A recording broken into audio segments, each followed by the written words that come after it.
It is our expectation that our students' safety to, from, and inside our school buildings is paramount.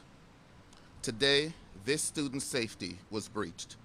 This is unacceptable. The superintendent of the Pittsburgh Public Schools reacting to the shooting death of a student outside Oliver Citywide Academy. He says the shooting left students, teachers, and staff traumatized. Thanks for joining us at 6. I'm Ken Rice. And I'm Kim Gable. Oliver Citywide will stick with remote learning for the rest of the week. And now the future of the school is in question. Tonight we have team coverage for you, beginning with Chris Hoffman, who tells us the suspect is also a student there at the school. Chris. We have learned that both the victim and the shooter were students. The victim, 15-year-old Derrick Harris.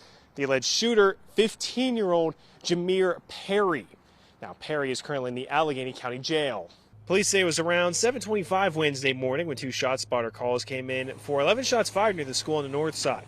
Students were not inside at the time of the shooting, but teachers could hear the gunfire outside their windows. The school doesn't open until approximately 7:45, and a lot of the students sometimes get here earlier, so this occurred out front of the school, right by the steps to the school, so it was not inside the school, but just directly out front.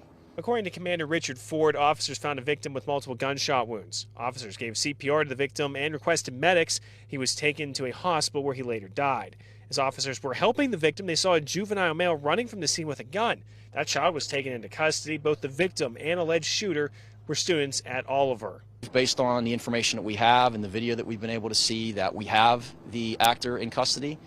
So there's no potential threats to the other schools. At this point, there's no word on what led up to this shooting. It is believed to be an isolated incident, and there's no current threat to the public. Students were sent home or taken to other schools to be reunited with their parents, and classes were canceled for the day. Yeah, it's very frustrating. We worked really hard. We've worked with the schools. We continue to work with the schools, and we're going to continue to do that. Obviously, any type of violence, anytime there's the loss of life, it's a tragic situation. I just want to make sure that it's not somebody that he may know or a kid that I may know of from people that I went to school with, because nobody wants to get that call. Again, Perry is currently in the Allegheny County Jail. He faces charges of homicide as well as gun-related charges in this incident.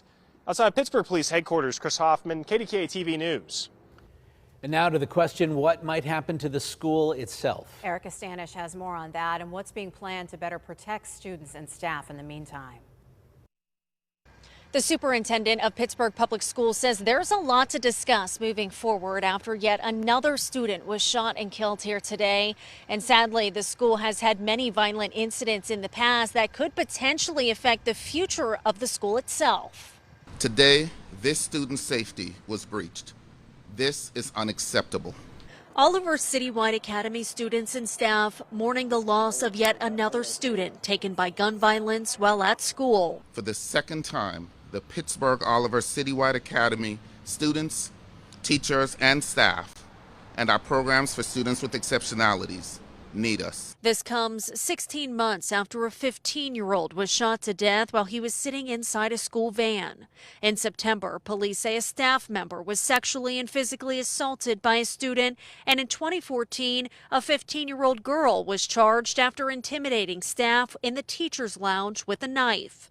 The district says it's trying to zero in on the reasoning behind the violence. What is the girthing of violence in our spaces, and then how do we interrupt those things? During a press conference Wednesday, there was no mention of what new safety measures would be put into place moving forward to protect students and staff, but said discussions about the future of the school itself will be discussed.